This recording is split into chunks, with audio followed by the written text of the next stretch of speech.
Gentlemen, welcome back to the Better Man podcast. I'm your host, Dean Pullman, and today I have BJ Gaddour as my guest. BJ, welcome. Thanks, man. Pleasure to be here. BJ is the former director of Men's Health. He is the author of one of the most popular fitness books of the 21st century, Your Body is Your Gym. He has been in the fitness industry, a major, I will say, what's the word what I'm looking for here? Trendsetter in the fitness industry since the 2000s. And he just has a ton of experiences that I want to get into.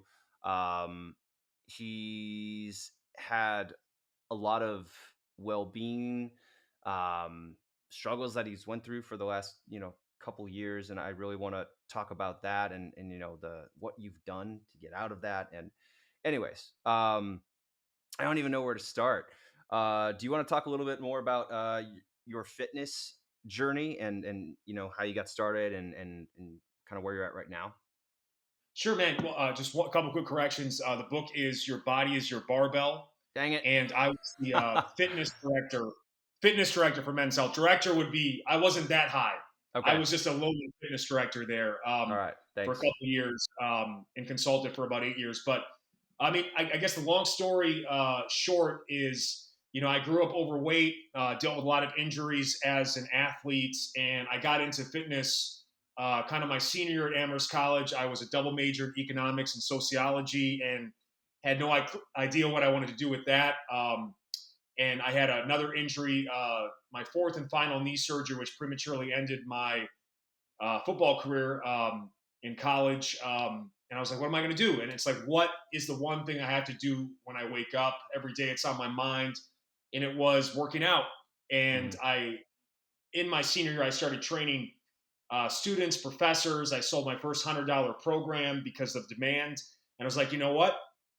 Even though everyone's going to laugh at me for going into this profession, because I went to Amherst College, which at the time was the number one liberal arts school in the country. And usually people like exit with big six-figure jobs in the financial sector, especially if you're on the football team. Hmm. And I'm going to become like this gym coach trainer. But I brought a lot of passion to it. I wanted to help people overcome uh, being overweight and dealing with injuries, and I made a career out of it. And I was lucky, a lot of it is timing too. Like I remember when there wasn't social media. In fact, Amherst College was the third place to get Facebook. It was Hmm. like Harvard, Princeton, and then Amherst. And so I was there from the birth of social media, not just for the world, but what it meant to the fitness industry, like YouTube 2008, and then Hmm. the growth of Facebook, Instagram 2013, and obviously now with the rise of TikTok, and it's like how many different platforms are we going to have, and also the costs of it, man. Seeing the costs of it to mental health, and Hmm. the Yeah. industry really going from like there's a couple places like couple power brokers. Men's Health was one of them. Like if you want to be an expert in this space, you had to contribute to Men's Health.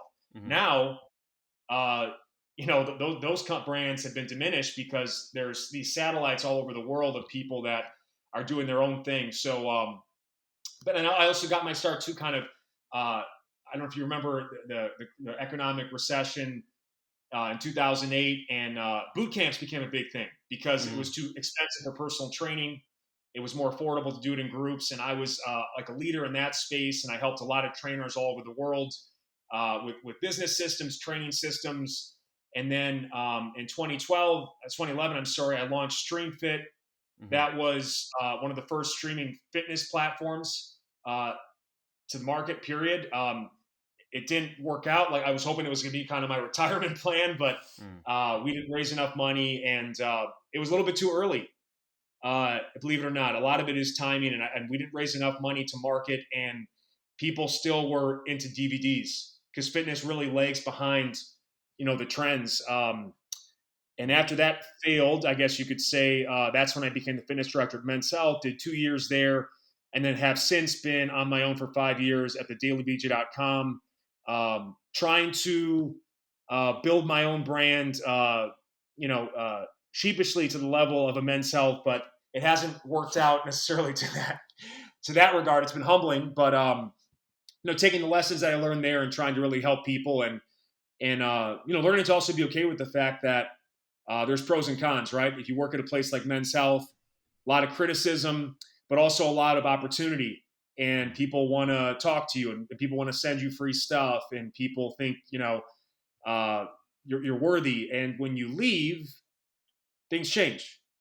Mm, So I've been on both sides of it, and I think some of the mental health issues you alluded to, I believe, were in regards to not being ready for the criticism I got when I was at Men's Health, and then not really fully understanding the implications of like what being on social media at all times, which is what you need to do to build the business now, mm. and what it can do to your mind and the addiction to it, frankly. So crazy stuff, man. But I've been all over the place, and I've learned a lot. I'm about to be 40, and as you know, body starts to change, so you got to tighten that mind up as much as you can.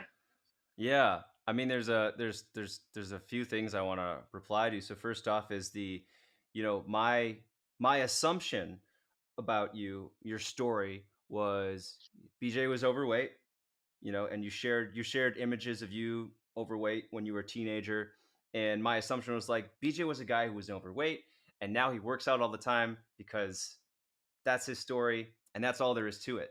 And then you had and a lot of this, by the way, I'll start off by saying that a lot of this podcast episode is going to be based on what I heard from BJ in his BJ Raw and Uncut episode on the Jeremy Scott podcast. So, and that was where you go into all of these things that came up, and kind of your um, I don't know what you called it, and I don't want to call it myself because that would be rude. But your awakening of sorts, in the last couple years, um, and then part of that other from me looking in at the 2018, that was when I found you. That was when I found you on Instagram. I was like, oh my gosh, this guy is killing it. And you look and you've got hundreds of comments on every post. Every video is a super helpful video with a workout routine.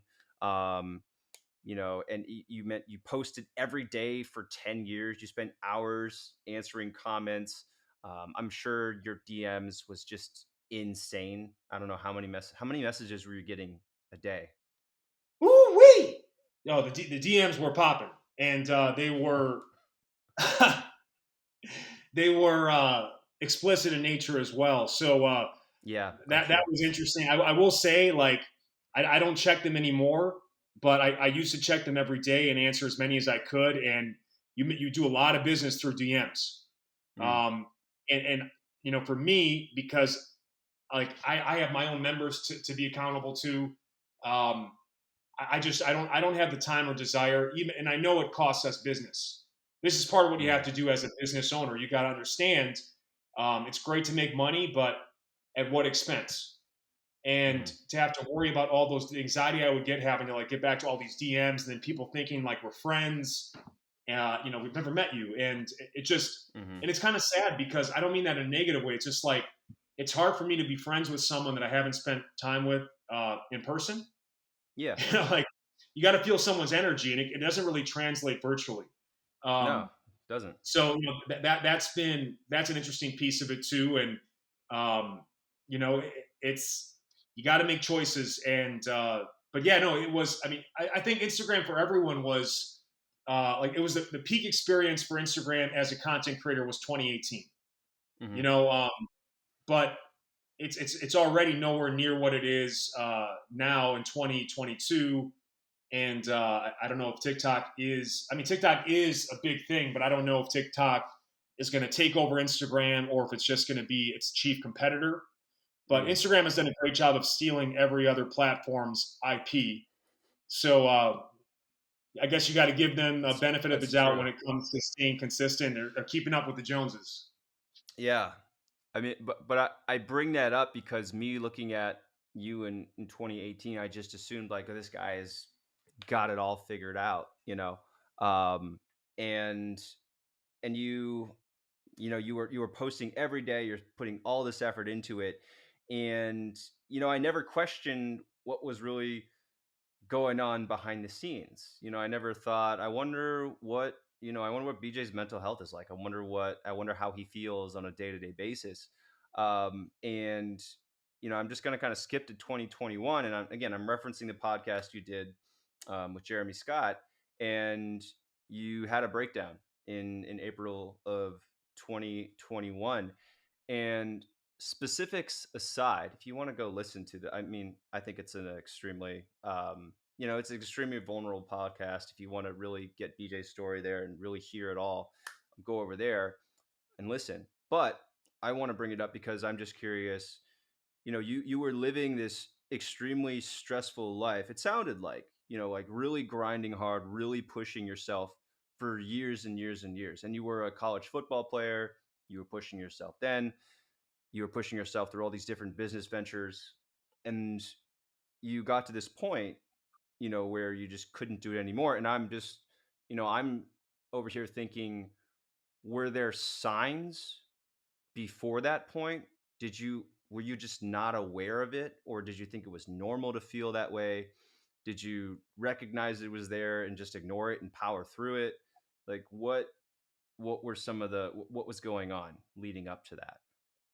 Well, there's a lot of factors. I had a not so clean break with Men's Health. I left, but if I stayed, I probably would have gotten fired because of what was going on there internally. I did a Mhm. podcast on that on my Get Some Gains podcast where I go into depth, and I'm actually going to do another one because it's been 5 years, and there's a lot of regrets I have now.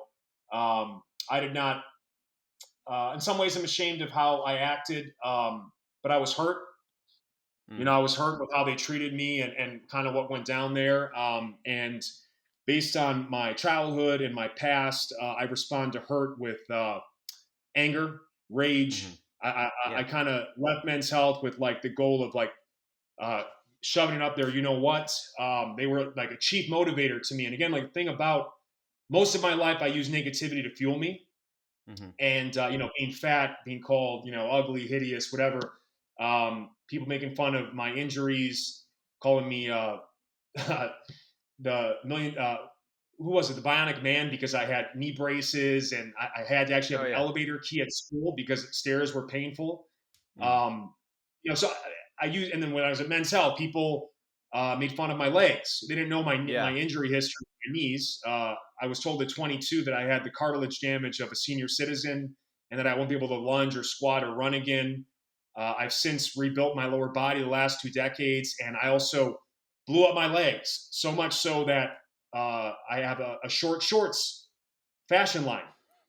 So yeah, you know what I'm saying. So my whole life I used the negativity as fuel, and I flipped the script on it. But I got to the age of, let's say, 37, 38, man, and then it just didn't do it for me anymore. The negativity instead of like being fuel for me, it just burnt me out. Um, Mm. and it was kind of such a contrast because my wife and I worked our whole lives to get to California. We finally did. Spent some time in Malibu, Thousand Oaks. Malibu in particular was like paradise, man. Best time of our lives. And then the pandemic hits, and my wife's father dies early in the pandemic. Um, Business starts to go to shit. I thought it was. I'm sorry, excuse my language. I thought it was going to be a good thing for the business because people were stuck at home and they'd be more interested in home fitness. Mhm. That went away after like 3 to 6 months. People got kind of burnt out with being at home, and just they also had anxiety, depression, Mhm. existential angst. All the things we were going through, and our fitness business started to take a hit. And then I was in the. I just fed my dog. I went to the other room, and then I went to check on him 10 minutes later, and he was dead.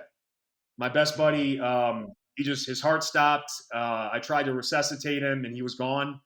And that's when something happened to my brain. The pain of that, I never like, man. I've had 5 dogs now. I had some dogs when I was a kid, and I love dogs, but I never thought a dog would do it to me, and that's who it was. It was a dog named Kong, a boxer, um, and his heart stopped, and my brain changed. And from Mm. that point, I left social media for 6 months, and it really hurt our business even more. I still haven't recovered from that departure. I lost Yeah. basically 10 years of momentum. that I had built. The algorithm now seems to be constantly against me. Wham, wham, wham. But it isn't like 2018, and maybe I'll never recapture it. But um, I had to kind of come back to social media when I did, and I'm just approaching it like a video game, man. I come in, I'm trying to collect coins, and I leave. And Mm, I'm just a coin collector, and I don't take anything too seriously there. I'm not letting it. I let it be my self esteem, like all mhm, the success in my life, because I had such low self esteem. I only had esteem through success. So when bad mhm, times happened or I had failures, I'd go to such darkness and depression. And this time with the deaths and the pandemic and the business struggling, and then hitting a midlife crisis, and then finally, as I began to like breathe, I learned how to breathe. I learned how to meditate, and yeah, I think I may have meditated. My meditation was too long. There's actually a study that says 20 minutes is a good cutoff because I started to like get disconnected from reality, and I finally confronted my childhood, the dysfunctional home I grew up in, the verbal, physical abuse that my mom and I experienced at the hands of my dad.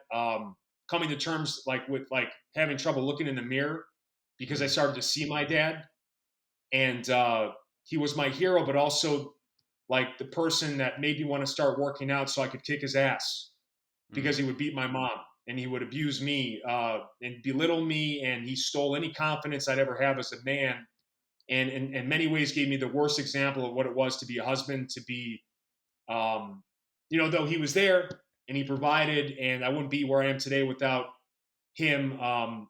He came from a slum in North Africa and Tunisia, built a life for himself in America, and he was my hero. But at the same time, like a really mentally ill individual who, to his credit, took care of his family at the age of 10 because his father passed. And he mm, still takes care of all the family he has there. And so, dude, it's complicated stuff. And I kind of used my career to run away from it. I left home. I haven't really been back.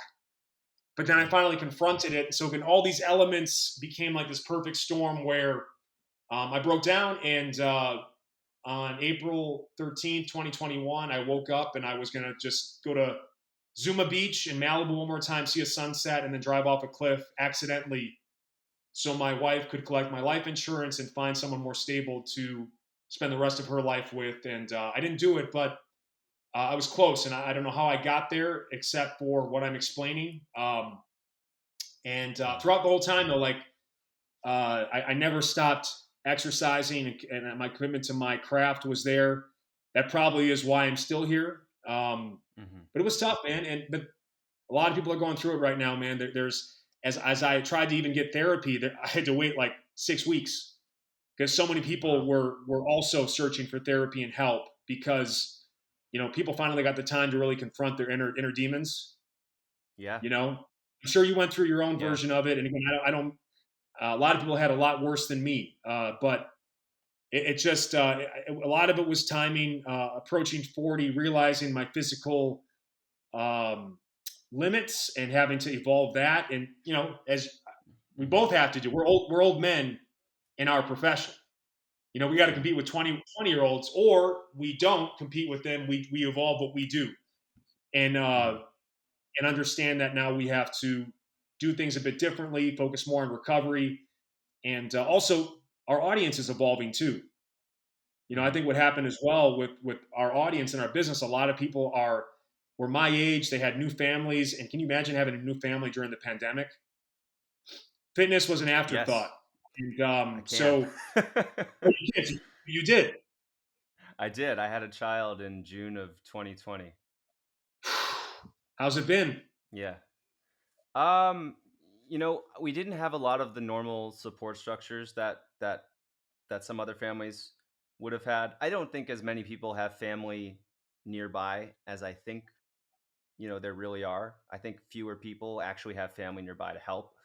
But we didn't have any family nearby to help. My family's in Ohio.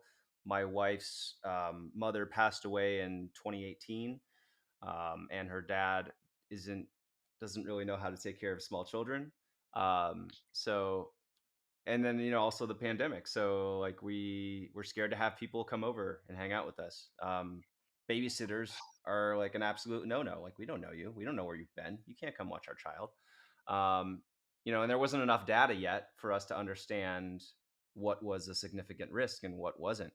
So, we were inside a lot, and some of the outlets that you normally have to relieve stress, to create, to do other things, those weren't there. So, yeah, and one of the big things that I realized during that time, and then I'll turn it back over to you. But one of the big things I realized during that time was my just because there were fewer possibilities of what you could physically do in your personal life, it started going into other areas of my life too. And I got into this point with my own business where I was like, no, I can't do that. No, I can't do that. No, I can't do that. And like all these possibilities were just shrinking in. Um, and there were times when I really did have like moments like I don't really care if I like in this particular minute, I don't care if I continue to live. Like I don't. I'm not trying to. I don't think I ever got to the point where you were. I don't think I was ever as serious as you. And I will also say that where you were was serious. I don't want you to. I don't want you to diminish that. I think that's really significant, and I would just my hope for you is that you do realize how significant what that was. And yes, maybe some people have it worse, but like you were really there. Um, But for me, I did have some moments where I was like, I just like, there's no hope. Like, there's no change. This is just like, and it would go away a few hours later or the day later. But there were definitely some times where I was like, this is just like, this sucks and this isn't getting better. Man, what And you're then I touching really, on is like, I'm sorry, go ahead.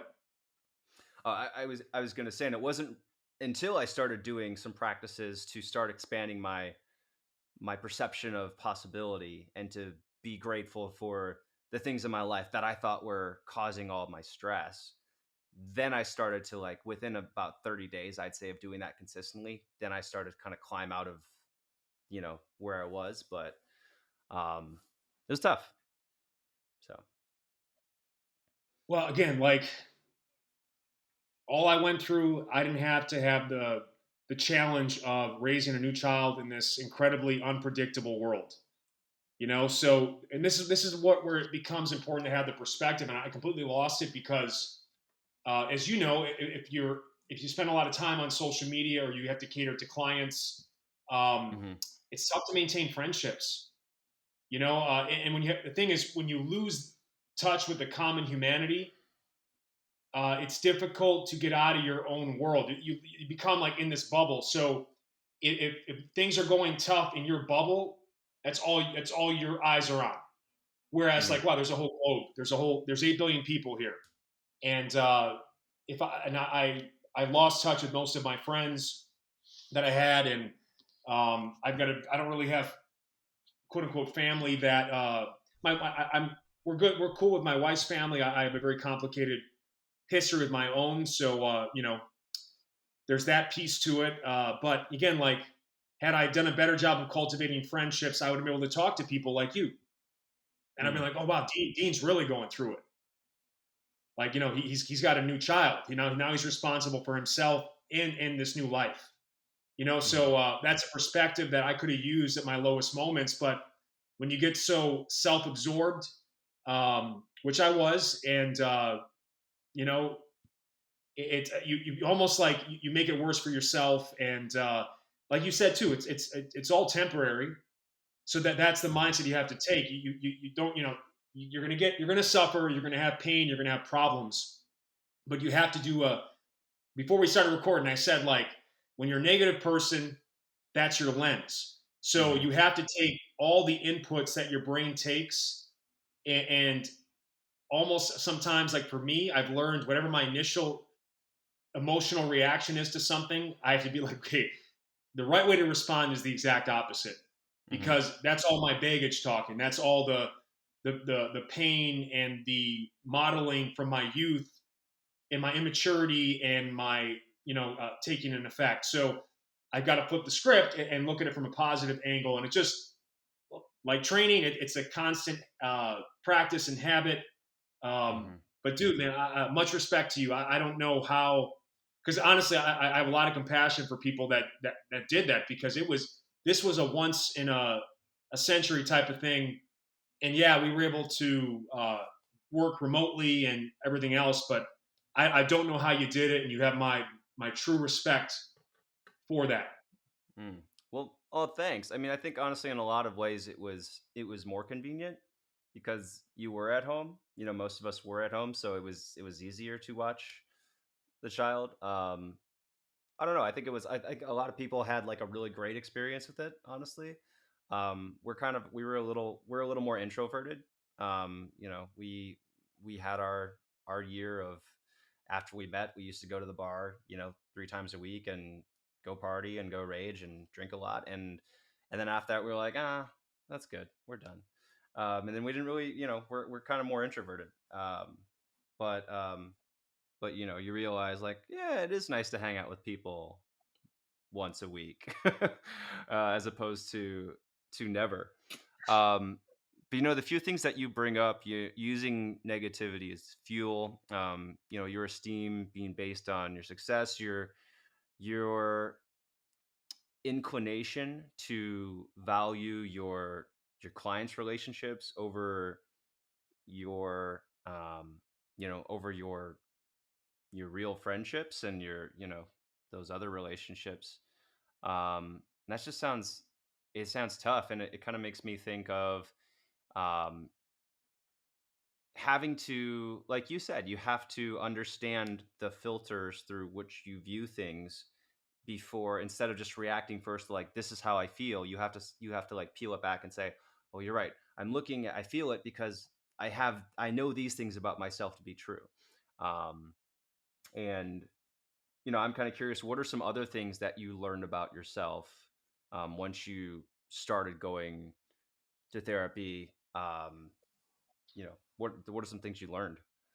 It's interesting. So I talked to a therapist twice, and after the second one, I was like, okay, I get this. It's just um, he gave me permission to that it was okay if I didn't want to have my dad involved in my life anymore. That I don't Mm, I'm not required to deal with him based on the way he treated me just because he's my dad. And I'm like, okay. And what I got from the therapy too is, it's just someone listening to your problems, and ultimately I have to stop complaining and like wallowing in that self pity, and just do the work of rebuilding my mhm, mind and trying to become a more positive person, a more compassionate person. Just the stuff I would say to myself. I've always been very self critical, and but just terrible things I would say to myself. I'd be belittling myself, and again, a mhm, lot of the words that my dad used to say to me, I'd say to myself, and so there's a lot of that, and always looking at things, looking to poke holes in everything, and anytime something positive would come, like there was a self sabotage that started to become like a real problem. Like I've cost myself a lot of opportunities. For some reason, I wanted to make things really hard on myself, and I don't know why. And again, it's one of those things. When you reach your late 30s, at least for me, and I can't speak for everyone, but I'm just you have less energy. You don't really care about proving yourself to others as much, and it's hard to find the motivation. Like mhm, unless it makes me money, it's hard for me to get interested in it. Where like the times you're talking in 2018, I couldn't wait to wake up. I would jump out of bed to share a new workout with people. Now, like I'm just recycling old content, frankly, because I don't. Um, the algorithm is not being kind to me, so I'm having a hard time getting the motivation to share. Where I need to get back to is you share to share, you share to help people, you share to inspire, you share to motivate. mhm. You're a part of a culture, an industry that's trying to get people moving and better. And again, it's a battle, and I'm trying to just get back to that because there's people don't. I don't think my personality or people's personalities truly translate virtually. You Mhm. know, People that tend to meet me in person definitely have a more positive view of me, maybe than they would necessarily online, because I am a nice guy, and but even online sometimes I'm short with people online than where I wouldn't be in person. You Mhm. know, the repetitive questions you talked about, like I have an outdoor gym. What are you going to do when it rains? People kept asking that. I got annoyed, and I would like snap back at people, and it's like, look, they're reaching out. Yeah. There are people that would kill to have 18 people ask them, "What do you do when it rains?" And to my credit, I did partner with a company called Fluid Film that was like anti-rust spray you could put on your gym equipment.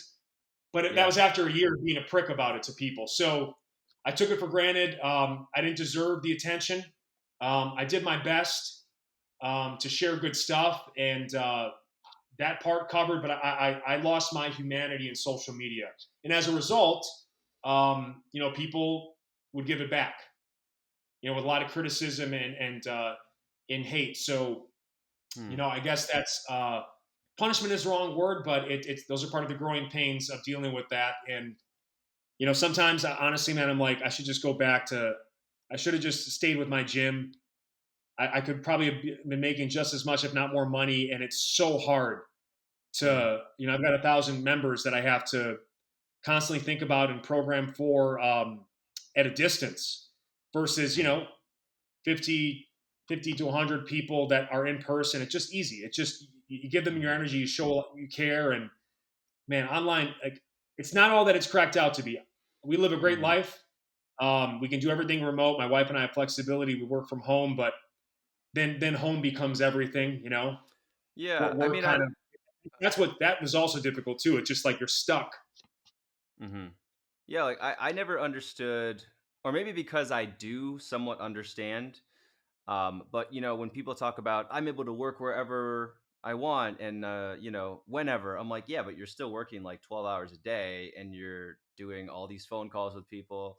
I'm like, yeah, you could go work at the beach, but you're going to be sitting, you're going to be sitting in a covered area at the beach with crappy Wi-Fi trying to do your job. You're probably just going to get more frustrated. You're not going to be like, you know, it's not like it's not all it's cracked up to be. and Um, and then and then you're ruining the beach with work. yeah, You know what I mean? Like, exactly. so I get exactly, dude. It's pros and Yeah. cons. I've got to go to the library now. I'm writing my new book, and I can't seem to do it at home. So every Hmm. Wednesday I go to the library with my wife, and it's like my gym. For like Hmm. someone has to go to a gym to work out, they can't work out at home. Yeah. It looks like I have to go to the library now and write because home has become just too much. Yeah. You know, um, so that's important. Environment is critical. Yeah. No, I completely agree. So I'm still thinking about this, but I'm going back to you in 2018. You're so excited that you're jumping out of bed, but you're also, what were you excited about? Were you excited because you just had the attention, or were you excited because um you still got short with people? And by the way, I totally get that because I've had, you know, I have social media. I didn't have nearly as many followers as you or as much engagement and comments, but I've definitely lost it on social media and in it both publicly and privately on social media. Um in the past, and I took a break too. I think I got off for 6 months actually. I personally got off for 6 months. I didn't scroll on Instagram at all. I didn't scroll on Facebook at all. I didn't even have TikTok, so that was a non-factor. Um, and the only way that posts happened were if I had one of our team members do it, or if I quickly installed it, made the post, and then deleted it immediately. Um, because it got to the point where I'm like, I'm not, I'm going on social media like looking for a fight. Like I'm just waiting for someone Yeah. like who's got the negative comment today? Because I'm gonna spend 30 minutes thinking about how to come back to you and make you feel stupid. Like Well, it wasn't good. It wasn't dude, helpful for anybody. you know how guys are, and again, like, I used to get, I got bullied mainly verbally in school, and it made me a bully. I also got Mm. bullied by my dad, and that made me a bully. So I always felt like people were picking on me. I'm just trying to share. I'm sharing free fitness here. Why are you making fun of the way I look? Why are Right. you accusing We're me of free. taking drugs? We're giving you free content. What are you mad about? Well, they're mad because they think we live this amazing life, and they're like, "Well, fuck this guy." Excuse my language. I did it again. But It's okay. screw this guy. I would look like him if I worked out all day. Well, first of all, I don't necessarily work out all day, but you wouldn't work out all day if you had the opportunity. It's tough, especially as you get older. Mm. So, you know, and some at Men's Health, they would be very careful to put someone on the cover who was in too good of shape because it became a non-relatable issue. Mhm. Made men feel bad about themselves because we're very egoistic people, much Mhm. more so than women, especially when it comes to what we own, what we have, how we look. And we have a natural tendency to show affection to each other by breaking each other down, making fun of each other, Right. busting each Right. other's balls, right? Instead of lifting each other up, showing love, showing true love to your common man. And Mhm. you know, having worked at Men's Health, I got all that toxicity, and that audience some of that audience came with me when I left. And even though it wasn't as bad, like I knew any video that would come out that I was in at Men's Health, and I was in hundreds.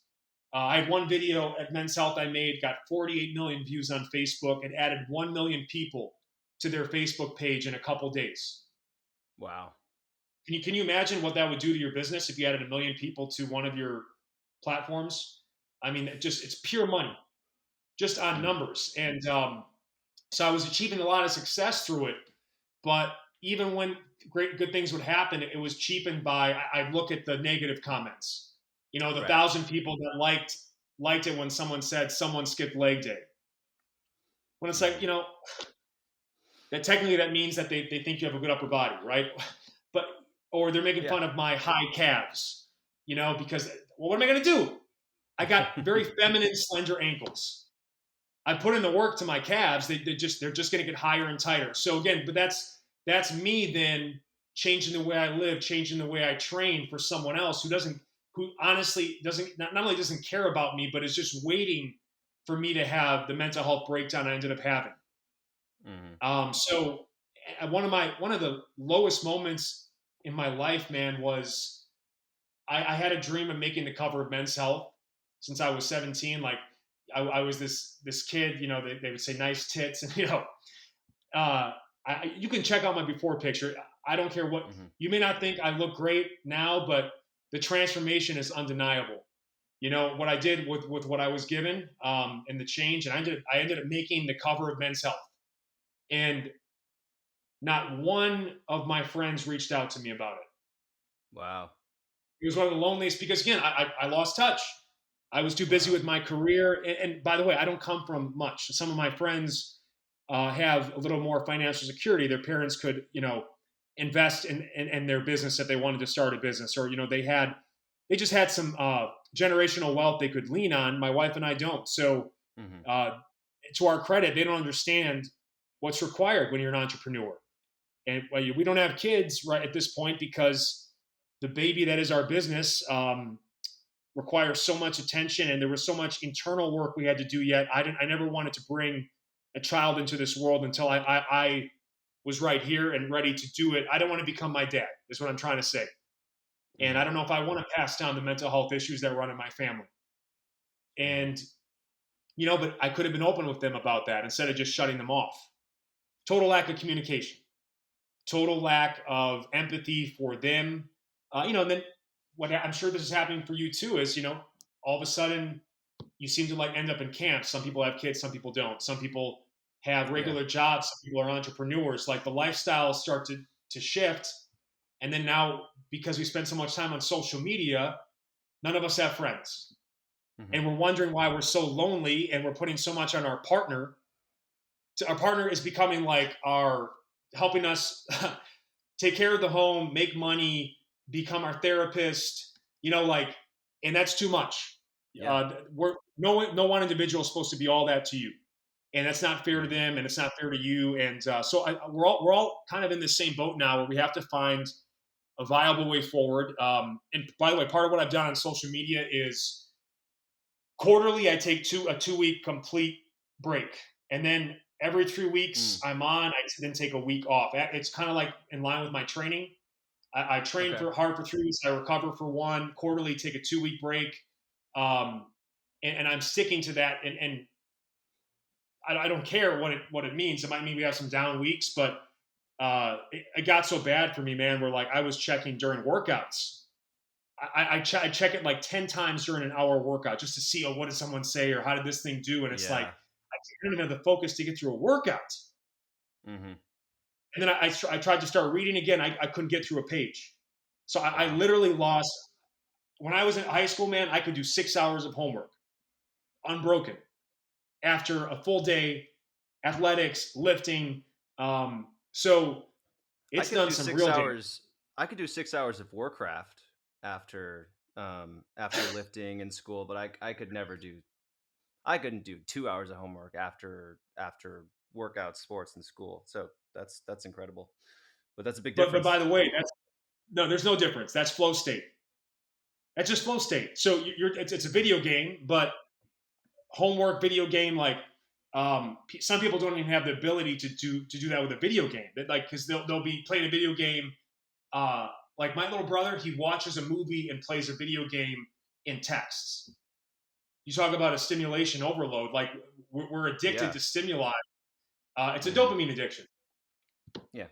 and we've lost focus. So it, my favorite weeks are the ones I don't have to go on and post. It's so great. Like if you're listening, you've got to create a social media. You got to be disciplined with your social media. You have to be able to cut Hmm. it off. I also I only post about 4 days of the week, and then I take 3 days off, and I don't do anything on the weekends for the most part because I How do just you what ends how up do you happening is you enforce get free that? time. How do I enforce it? Yeah. How do you self regulate yourself? I just don't go You on. just Like don't. it's yeah. I look at it as I'm gonna do my jabs or boxing analogy. I'll jab. Baseball analogy. I'll hit a single. I used to try to hit home runs all the time or throw knockout Hmm. shots, like to try to go viral. And honestly, because I've been in this industry for a long time, I know things ebb and flow. Things used to have power brokers in this space, hubs. Now it's all satellites. Well, we're already seeing like these hubs are starting to acquire the satellites. Kayla Itsney's got bought for like I think 50 to 100 million dollars her Instagram account. So Wow. it's going to switch back. And a lot of these people that are experiencing, the growth now, I don't know if they're going to last because they probably Hmm. haven't built an email list and they don't have their own robust infrastructure of customers. They're depending on the algorithm and Hmm. Instagram or Facebook or YouTube or TikTok for their distribution. So um, I, we have our own community. It's not as much as we would hope it would be, but it's enough, especially if you lean into them. And so I look at social media as a game you have to play, but like all games, video, competitive sport, even as restorative as yoga is, you can't do yoga all the time, or you have to create variety in your yoga or take some breaks so that you can still enjoy it. It doesn't take over your life and it doesn't become your only identity. So, but by the way, every morning I do hot tub yoga.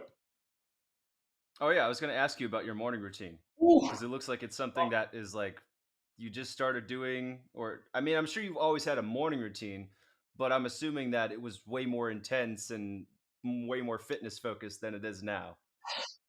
Man, to be honest, I've never had a routine. Wow. Um, I, Okay. I would wake up. I've never had a schedule. I would like put appointments in GCal occasionally, but like I've started working off of like I've got my month, my days, my week. Now I write things down. It used to just be in my head. I would Hmm. just memorize appointments. I would just find a way to get things done. But I was waking up with a level of anxiety that was like here, like the water was right at my nose. Couldn't breathe, and I was just like gutting out every single day, even the good days, and having anxiety about like, oh, I got to get back to this person, or I got to make this post, or I got Yeah. to this post did really well. I got to try to match it. Um, but it's so sad because like there's been times in my life when I've been so hyper focused. I can't do multiple things at once, but I can take one thing and I can give it like all of me. So much That's what so that like, that's what you're supposed to do.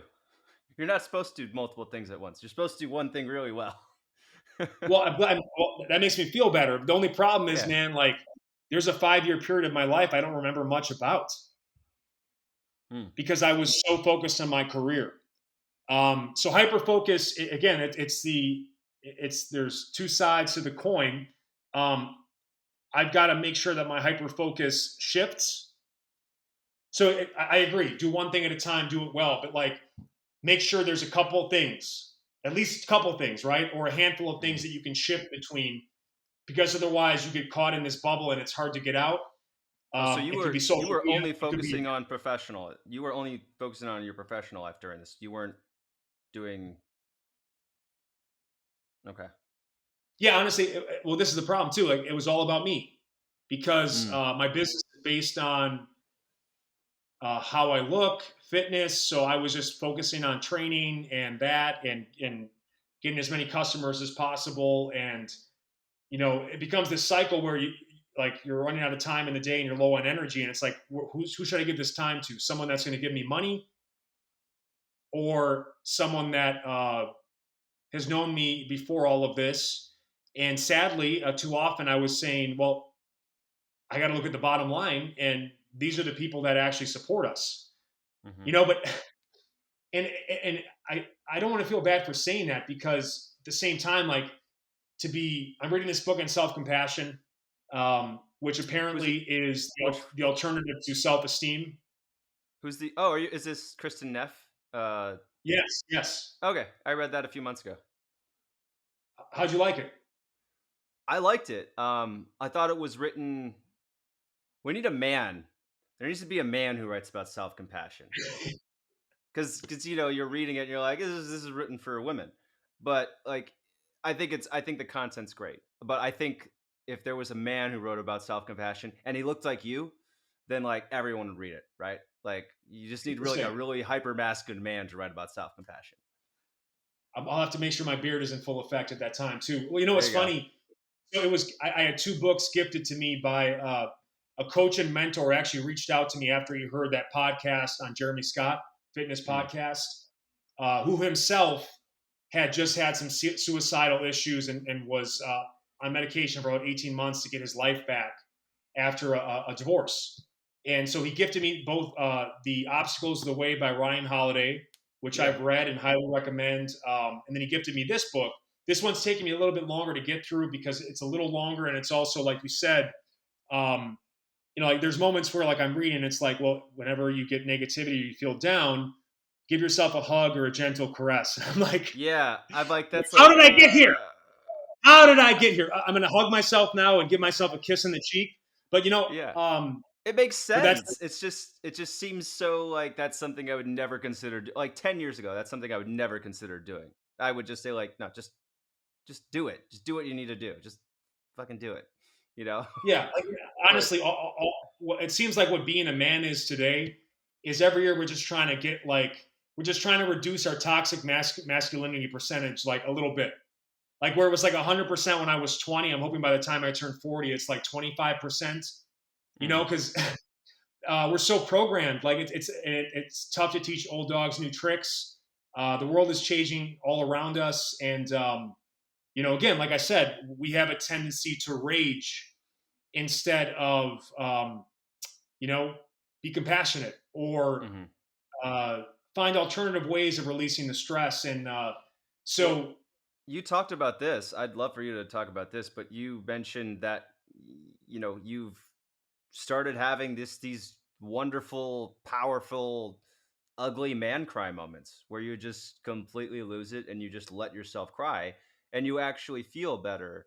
You feel way better. You feel a release. And I wanted to ask you about that because I understand. I think intuitively now I understand like my body, whatever it is, like I need to cry. I need to like let some stuff go. But whenever I think about things that would make me cry, it's so much easier for me to access rage. Like it's so much easier for me to think I'm just going to destroy this thing, or I'm going to channel this into a workout, or I'm going to go on an angry walk instead of, you know, putting that outlet into where it should go, which is having to cry. And so I'm just curious for you, how did you have issues crying? did you have difficulty accessing sadness and you just raged instead? And if you did, then how did you get to the point where you were able to access that sadness and actually cry? I'm glad you brought this up, man, because I'm a huge advocate of dealing with your emotions. I don't think there's anything wrong with crying. Just don't Mhm. cry too much, because I think what ended up happening to me is I made a decision. I'm no longer going to rage. I'm just going to feel the pain. But then I was feeling like pain. I was feeling 38 years of pain nonstop, stuff I haven't dealt with in decades. And I was like crying all the time, and I was sad all the time. And that was part of what put me, you combine that with some major losses, and just like this world seemingly imploding around us. And I just got caught in a black hole of sadness, negativity, pessimism, and cynicism. So Mm. part of my mental health problems are, and they don't diagnose you until after a year of, uh, working with someone or having medication, stuff like that. But likely it's a mix of depression, anxiety, mood disorder, PTSD, and bipolar disorder. Wow. And part of what, like the mood disorder, bipolar piece is, um, my emotions, they swing too much.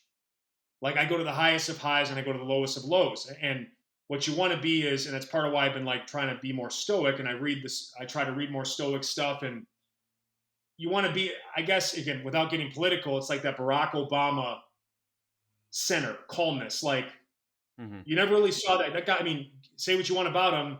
There were no shortage of controversies and conflicts he had to deal with on a daily basis. And he really seemed like he was just in the middle. Hmm. And the emotional control is what I lacked. So when I finally started tapping into my pain and my sadness, much like with my rage, I couldn't control it, and it took over me. So the medication I'm taking has helped me. Like I'll feel things now, but then I don't go all the way. They don't become my day. You know what I Mm. mean? Like I just it's temporary. Finally, it's like temporary for me, and part of that is not just the medication. It's me being like, okay, you got stuff to do. I can't be crying all day. You Hmm. know, so I think that's a big part of it is just like you don't want to meditate too long or too much. You don't want to cry too much either. Like you got to move Mm. on with your day, and you got to have some perspective. And um, being able to like cry for a minute was like a new thing to me. Like to cry for a minute and then pull back and start. Uh, Typically, once it happened to me, my whole day would be sad. Mm. See what I'm saying? Like, so it's a Yeah. lack of emotional stability and control. And but that's conditioning. You can condition your brain to be like it took me. I can finally now talk about my dog. If I mentioned my dog who died, um, and by the way, they all died, but just the way he died was like, dude, it was cruel. I Mm. had just fed him, and we spent like what seemed 20 minutes, cuddling, playing, looking in each other's eyes. Like, if you ever look into a dog's eye when you can connect with a dog that way, because typically it's a threat to a dog. But when a dog really trusts you and they can look at you in the eye for like a prolonged period of time, we had this moment right before he died. It was almost like he was saying goodbye, and then he Wow. just died. And he didn't even look the same because he was such an animated, joyful dog. Um, and we lost that joy in the house. And then the other dog died of anal cancer. And then it was just my wife and I. We lost technically half our family. Wow. So I wasn't able to even talk about it. I get emotional now about it, but I can do it now without crying because, um, time, but also training myself to talk about it and then rein in the emotions, right? Hmm. We avoid the emotion. It's much easier to avoid it or to cover it up with rage or denial. But when you start tapping into it, and now I just took what was pain and I almost started to cry. And now I feel joy thinking about him because Wow. he was such an impact on my life. Talk about him every day. My wife and I still use his dog voice around the house. So that's part of the conditioning is, and it's just like building muscle. It's you got to put in the time, you got to put in the reps, and it takes a long time. But finally, a couple years pass, and you're like, wow, I've got some real control over Mm. this. And in this case, we're talking emotional control and stability. And man, that's for men. I believe that is what separates a good man from a great man. It's their ability to control the mind and their emotions, and not let the ego or the pre-programmed old societal norms of what it meant to be a man Yeah. dictate the way we live, dictate the way we deal with people. Yeah. I feel all of that. And thank you for sharing your experiences with that. Um, I want to, before I forget, I want to go back to, because I was going to ask you about your morning routine and then we went into something else, which I'm glad you Oh did. yeah. But I do want to ask you about your morning routine now, and ask how you have tweaked that to make it more, or you've never had one before. So, like, what do you do now? I guess. Well, it used to be I'd wake up and jump right on the phone. So don't do Mm. that. Mm-mm. What a mistake. I would literally, you get the gift of a beautiful, restful sleep, and you wake up, and then you ruin it by going into this fake world that just really is designed to make you feel worse about yourself. So you Right. keep using it. So I don't touch my phone typically until mid morning, late morning. But what I do now is I wake up right away. Can't believe I'm here at this point in my life, but I take my medication, and then I drink some water.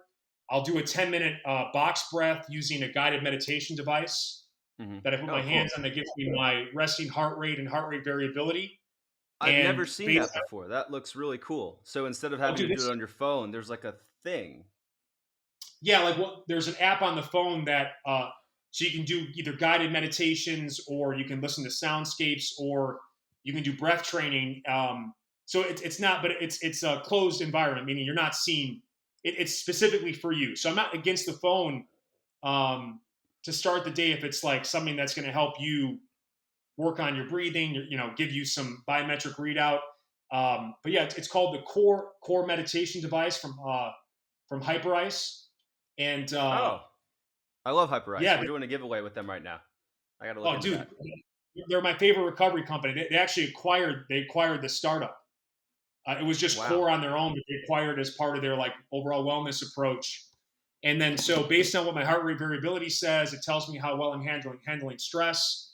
And the box breath in particular, which those who aren't unfamiliar, it's a Navy SEAL breathing technique where the 4 phases of breathing, the inhale, the exhale, and the 2 transition points between the inhale and exhale, in the case of this, a breath hold, are equivalent. So it could be 4 seconds inhale through the nose, 4 second breath hold, 4 second exhale through the nose or the mouth based on what you're trying to train, and then a 4 second breath hold. Then you repeat that for at least a couple minutes. I typically go at least 10 minutes. And it actually tells me, based on my heart rate and my breathing, how much of the time I spent in calm, how much of the time I spent in focus. And HRV, heart rate variability, means, for those listening, this is actually really important. This is like, uh, Mm. this is maybe the most important number you can track for your body. A lot of people like to go with steps or calories burned, but heart rate variability tells you how well you are handling stress. You have a Mm. sympathetic nervous system, which is like fight or flight. That's where most of us are running all the time, right? Right. Which elevates your heart rate. And then you have parasympathetic, rest, recover, digest, which does the opposite. So when you have when you get your parasympathetic system more dominant, which you can do through breathing techniques, particularly like elongated exhales and breath holds, it makes that parasympathetic more dominant. So now you've got sympathetic elevating heart rate and you've got parasympathetic decreasing heart rate. That creates more variability, which actually means your body is more resilient to stress. So it's a number you want to see go up over time, and you will if you are training the right amount and doing the right amount of recovery, sleeping enough, fueling yourself properly. Um, so it's a great way to start the day. With I basically automatically, where the day started with anxiety, because the more you do it too, the more quickly you can shift into calm and focus. I use the box breath as the base of all the breath work I do. Like if I was going to jump into cold, I would jump in and go right into a box breath because I can find calm and focus so that I don't even feel the cold Mm. or the heat if you're in a sauna or whatever else. But then I jump into the hot tub. I'll read for 30 minutes. Then I'll do a bunch of like kneeling, shin boxing, squatting, lunging stretches in the hot water, because the healing benefits of the compression, the unloading of the body weight. You can get into positions and stay in those positions a lot longer than you could otherwise, especially if you're like guys, we're stiff. Bigger guys in particular, it's hard to get into some of those shapes. And even if you're using like yoga bricks or even a stick to self assist, the water just has these therapeutic benefits and allows you to get in these positions uh, in a way that won't create as much aching or inflammation. Mm-hmm. And then I'll do mobility on dry land, go for a walk with my like a walk run, and have some coffee, and then I start my day. But I wake up at 6 to do it. Like I'm now like I go to bed at Yeah. 8 or 9. I can't. I used to be like I go to bed at midnight or 1, wake up at 8 or 9, and I just fly all day. But now because of my age, I just have to do so many extra things now to be effective at what I do. You know, recovery wise, mobility wise. There's just more stiffness and soreness, right? I mean, You were you were you were up until midnight, like 2 years oh ago. yeah, You I were would up be until watching midnight. TV up until I was prioritizing entertainment for my recovery instead of sleep. Now I would still Okay. get the sleep, but and it Mm. just it seems like I've got to for me to be effective. So by the time it's 10, like today, 10, we have this podcast, 10 a.m. PST. I had been up for 4 hours and I Mm-hmm. did this whole routine where I got all this stuff done, but I haven't been on social media yet. I'll get on there, but it's not a priority because I got to Mm-hmm. do my posts during the week. But then I post and I ghost. I post and I leave. You know, I'm not going to hang around. I'm not looking for. Um, I need a list of these things. Post and ghost. Do you call oh it man, that's been the eho game or how do you changer. pronounce EHO, EHOH? EHOH means every hour on Eho. the hour, and that's actually the name of my new book is the EHO movement, and basically it's about transforming your workday, your 10-hour workday, and your physical fitness through hourly movement. I'm saying just like at least a minute up to 5 minutes hourly, do some mobility or movement. And I have 10 movement standards that will be part of the book that you can do. And all this stuff is accessible. You know, all you need, and I have it, I usually have it up, but I took it down because I closed the door. I have a door pull up bar. And I mean, most days I do like 5 to 10 sets of hangs. And the beauty of this is if you commit to 1 to 5 minutes of hourly movement, at the end of the day, even if you don't train, you've done at least 10 to 50 minutes of stuff that's good for your body.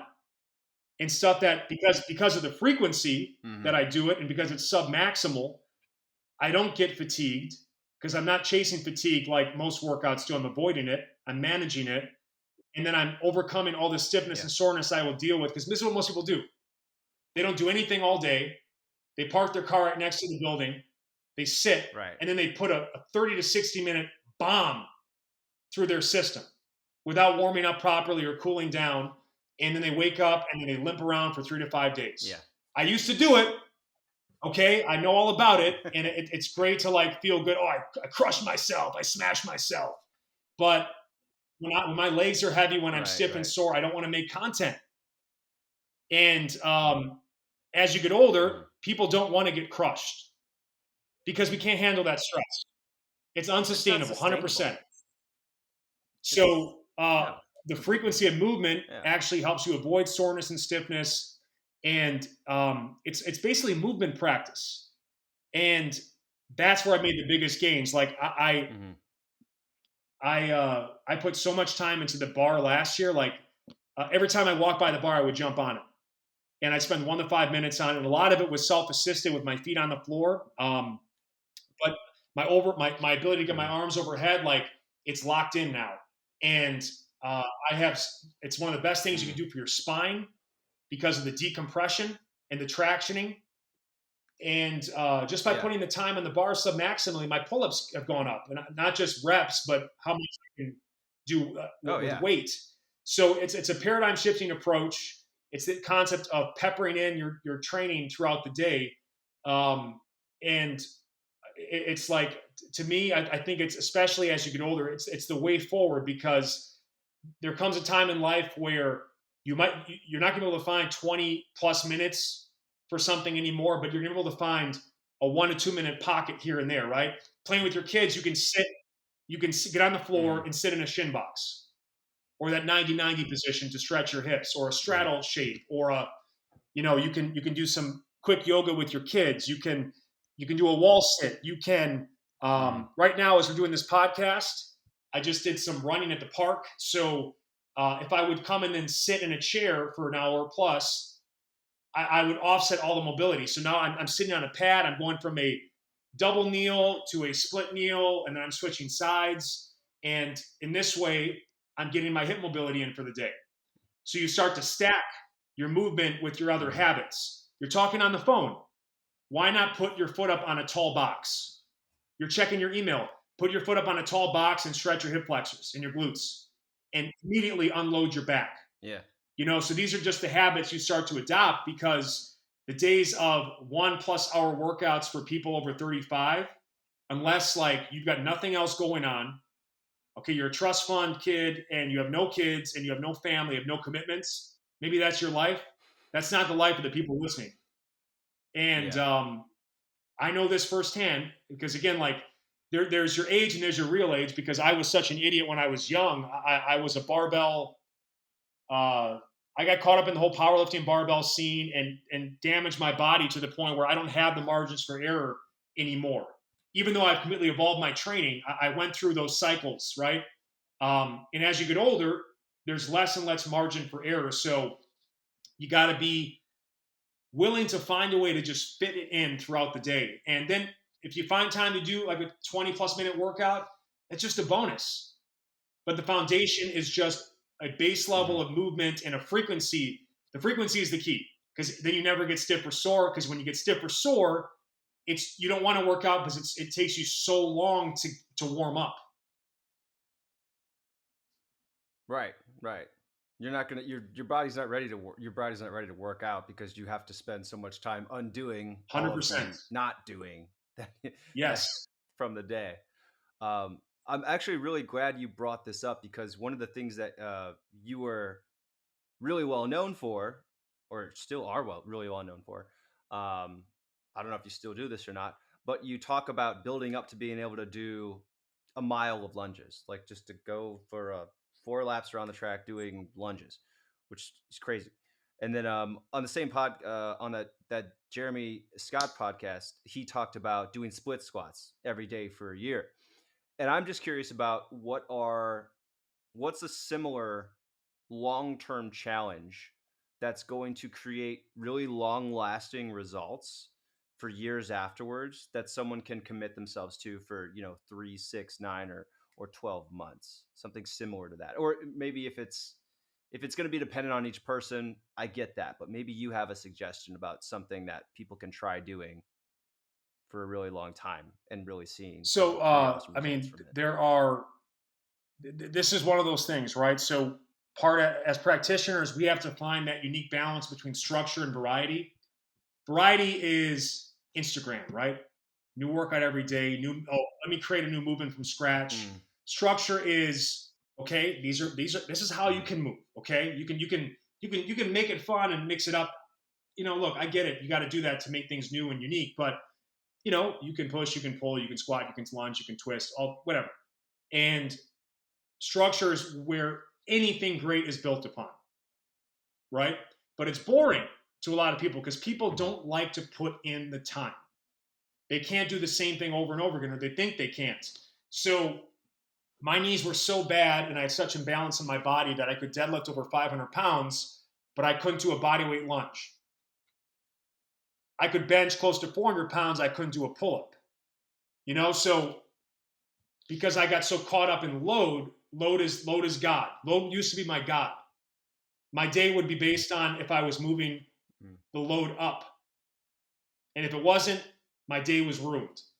Okay, so I know what it's like to be a total meathead. I think of myself now as a sophisticated meathead because your roots are your roots. But there was a time that I wouldn't even Mm. say the word yoga because I was so insecure. About I was so caught up in that culture and lifestyle. But it's all about feeling good. It's all about um, moving well. And when it comes to good training, the less things you focus on, the more successful the session. In fact, if you focus on one thing, that's when you'll have the best results from a given session. All of your resources are dedicated to it. and but that's not fun for people. That being said, I started with a minute of lunging in Mm. pain, and over the course of a 6 month period, I built up to doing an hour of lunging without pain.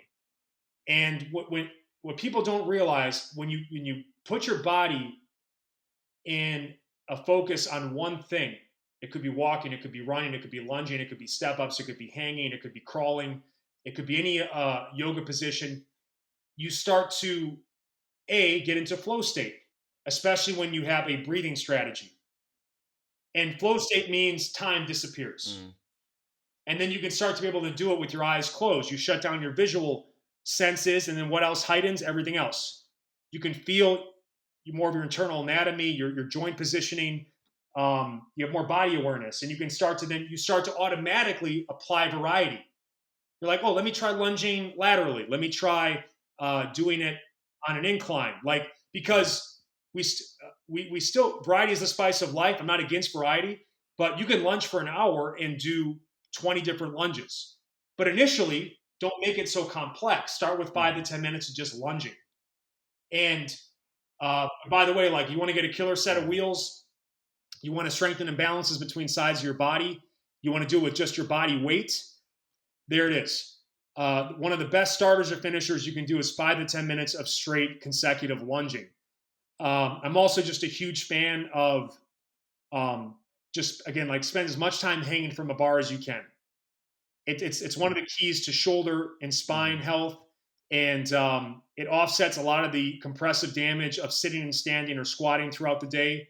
But those, sometimes I'll go and I'll say I'm going to crawl for 10 minutes. Now I'll take a break when I need to, but what starts to happen is I go from a bear crawl to a crab walk to moving laterally, moving forward, adding some circular motions, adding some leg and arm reaches, moving from a bear crawl to a plank or push up position. So again, like, you start to unlock the beauty of life. The beauty of movement is that flow.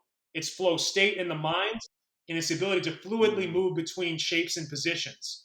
One of my favorite movements for time is the get up. Yeah. And one of the things I'm most proud of in my career, the get up, you can Google this, or some call it the Turkish get up.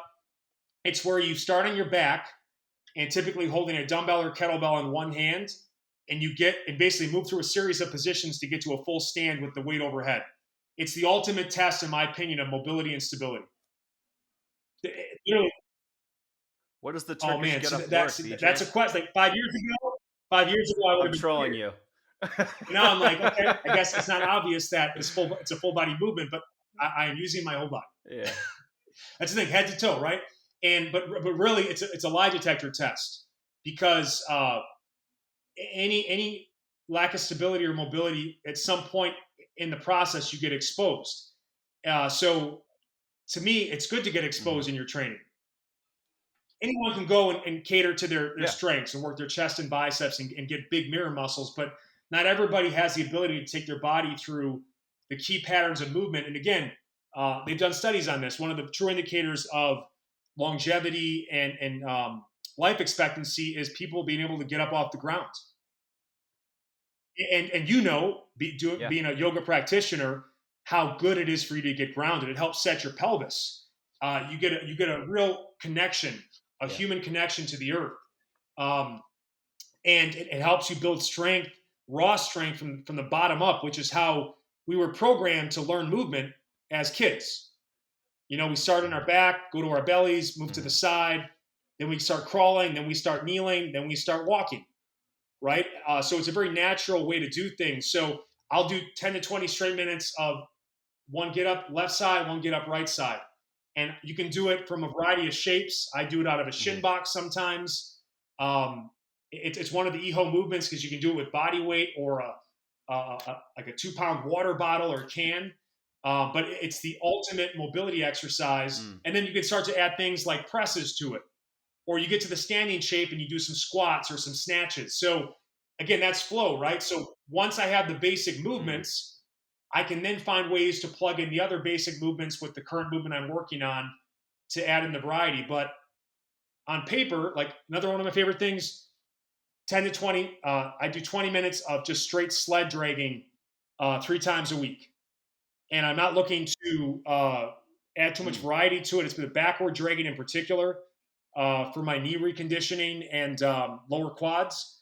One of the best ways, the knee over toes guy says it well. It's a way to reverse out of knee pain going in the opposite direction, and I would agree.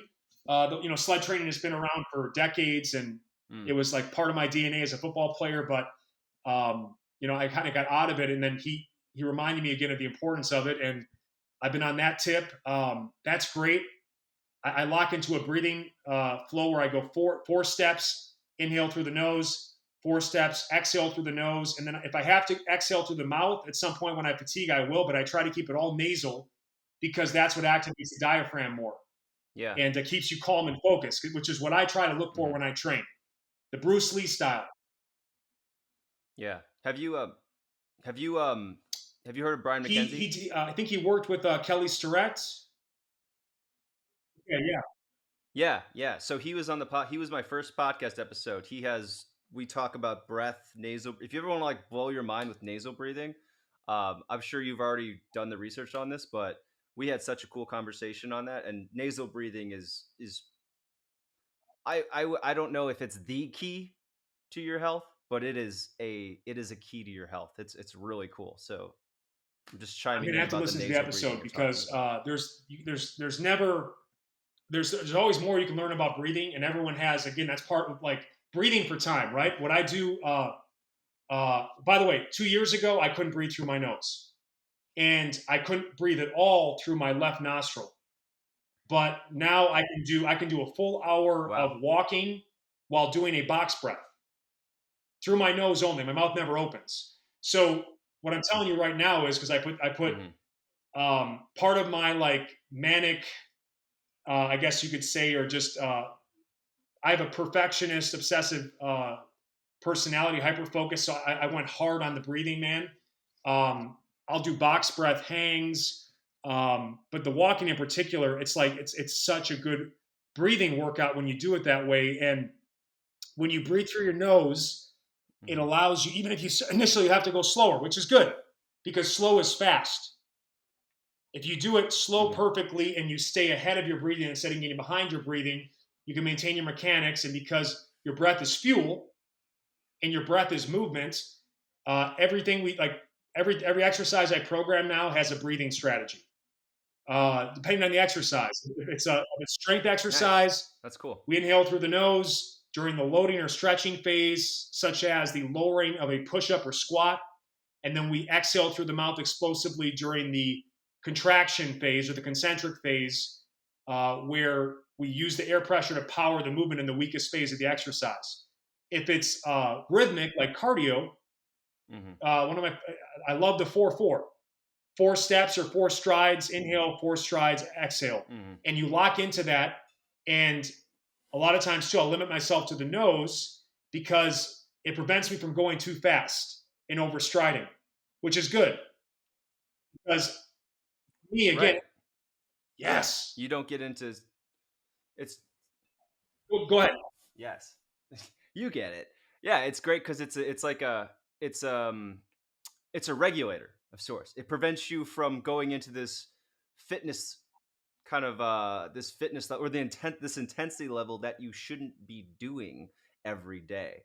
Like if you're doing a workout and you are every day and you're not doing, I don't know, 3 hours of recovery work, or you're not a professional athlete, you're not going to be able to keep that up. It's unsustainable. So learning to be able to exercise at a pace where you have to maintain nasal breathing, you're actually increasing your overall capacity, and you're being way easier on your body. And you don't feel really wasted after the workouts, and you can still work. I mean, when you go with the adrenal route, right, which is like being out of breath and like killing yourself and operating purely on cojones, right? Or ego or willpower. I mean, I sustained that for like 15 years. So it is sustainable, but with huge costs. And the juice is not worth the squeeze because it basically allows you to go above and beyond capacity. It's a super maximal effort because I'm depending on adrenaline, right? To me, true strength, again, what I meant to allude to that Bruce Lee style is it's expressed in a state of calm, right? It's not having to go Mm-hmm. and then to get up to do something. It's like you walk up, you Mm-hmm. take a deep inhale, and you exhale it up, and you walk away, and you might not even have Mm-hmm. broken a sweat because, like you said, your baseline level of capacity has been raised so that the performance is effortless, which means the recovery demand is less. And over time, you bring your fitness level Yeah. way up, and you're like, some days, like, I didn't even feel like, did I work out? It's like, oh, you did. You put in the time, you did the reps, but um, like when people say I feel better or more energized after a workout, it's not after a soul crushing workout. It's after the style of training where you can Mm-hmm. breathe through the whole thing and you have a peak experience towards the end of the Mm-hmm. workout because you've warmed up, you've done such a steady build. You know what I'm talking about.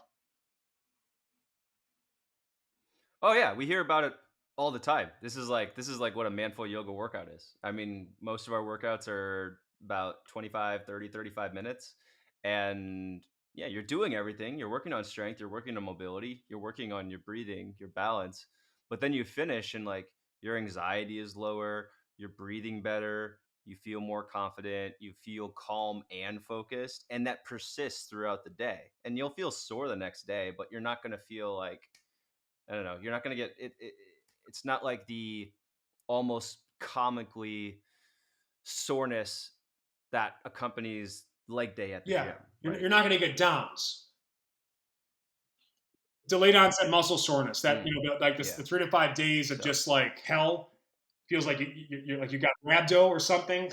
yeah. And no, I mean that's such a key point because our society, especially American culture, judges the effectiveness of a workout by how sore, sweaty, and tired you get, which is not the Yeah. sign of a great workout necessarily. Anyone can program a workout that does that, but you also have to understand too what makes you sore. Anything new. Like you've never done yoga before, you do yoga, even if it's low intensity, you're going to get sore because it's a new stimulus. So anything new causes soreness. Mm, Also, anything at extreme volume or extreme intensity or both. But like you start ehoing, you've never moved frequently. You start ehoing for the first week, you're going to have a little bit of soreness, but then it goes away and you get over that. But people are constantly chasing soreness instead of progress. And mm-hmm. there's like a masochism or we have this desire to punish ourselves. And it's so sad because it's not like that in other places Yeah. in the world. They truly know they have a physical culture and it's about elevating yourself and empowering yourself. It's not about punishing yourself, whether it be because of how much you ate or how much you drank or Yeah. because you don't like how you look. It's such a negative Mm, feedback cycle. And I've been in it, again, because I'm finally starting to like the way I look and I'm about to turn 40. It's taken me a long time. And even when I've been in peak mm, condition, supposedly, or whatever else in the past, I still couldn't find happiness in the way I looked. And, um, so it does take some time. But again, at the end of the day, there's so many other factors to fitness than how you look. And really, it's like the true test mm-hmm. is do you have a desire to move?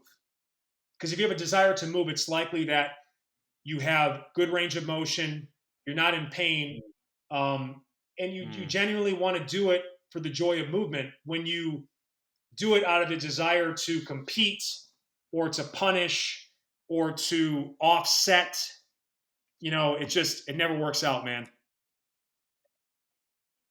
yeah. I mean, that's awesome. I've never heard that before. Do you have, if you're doing it from a desire to move, and that makes total sense to me. Um, that's a really great point. Thanks for bringing that up. I do have a question for you related to, because I think both you and I have this, and I would assume most guys who work out in our typical workout culture, the energy comes from anger. It comes from using negativity as a fuel. It comes from, you're trying to show someone that you're stronger than they think you are. You're trying to make a statement. And I'm just curious for you now, are you still, where does your fuel come from for your workouts? Do you still, are you still feeling the same things that you used to feel when you're working out? Has the motivation shifted? Does it feel You know, different? now more than ever, I do. It's not just what serves me now as an aging athlete; it's also what serves my people.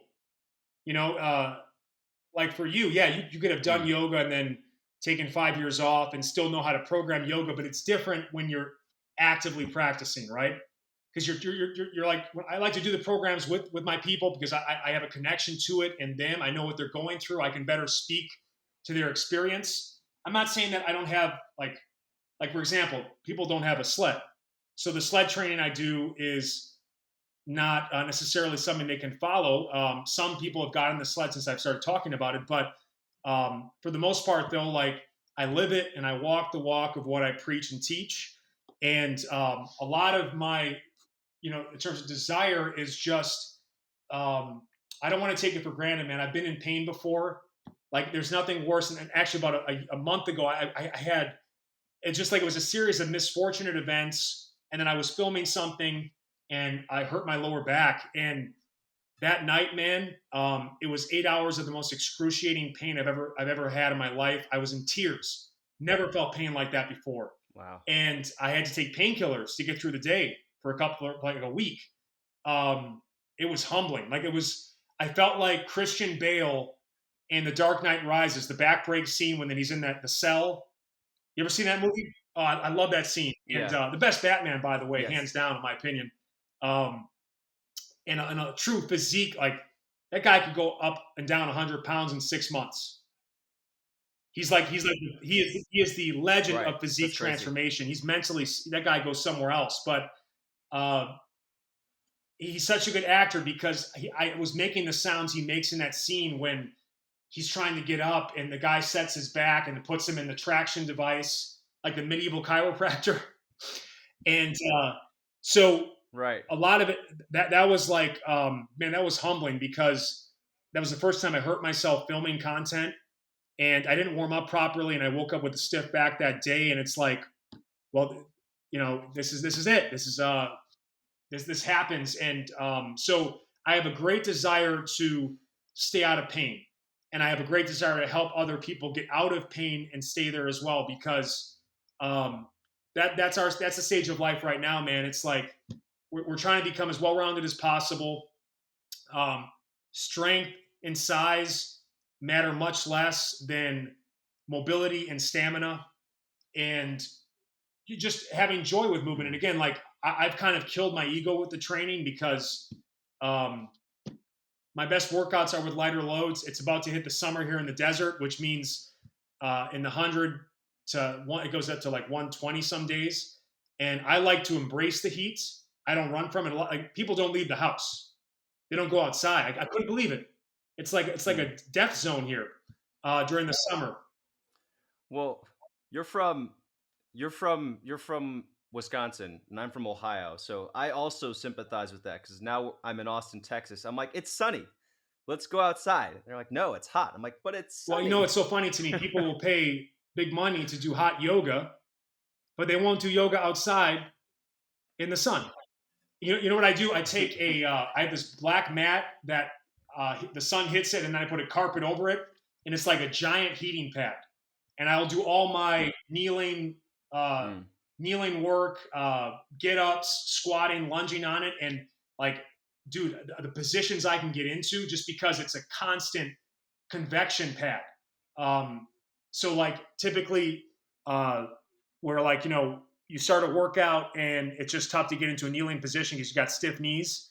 The knees melt, and mm, so again, like that's part of mental training, right? Is you could say turning lemons into lemonade or flipping the script. Uh, People complain about the heat. To me, I know this is like I'm going to have big mobility breakthroughs again this summer, like I had last summer, and I'm okay with my loads coming down sometimes 25 to 50% to accommodate the extreme heat because I know when it starts cooling down, man, I'm going to just be able, my energy is going to be through the roof. And I'm going to take all these range of motion gains mm. and stability gains and breathing gains, and I can apply it at a much higher intensity. So, you know, um, I'm a huge advocate of that. Again, like I know you got a yoga audience, and put on your SPF. Make sure you cover your head because guys, even with even with, medium hair, that sun's going to penetrate the scalp. You don't want to get scalp cancer. But other than that, like, embrace the heat this summer and get out there under the sun, get the vitamin D, Mm, and explore these positions. And for time, and just, you'll melt. And it's always better outside than it is in, like, on a carpeted, enclosed space. yeah, agreed. Um, well, I wanna move on to part two and start asking you some of these big questions that I think you have a lot of experience with, that I think we're gonna get some really cool answers from. But thank you for all of the fantastic answers and sharing your experiences for that part one. That was really cool to hear. So, first question here is, what do you think is one habit, belief, mindset, or practice that has helped you the most in terms of your overall Ooh. happiness? Well, I think it goes back to movement is medicine. It's the fitness has gotten me Mm, through all of my rock bottom moments. It's been the constant, because I can control my movement. Even if I get injured, I can control my movement because I can find ways to work around it or regress as needed to stay in motion.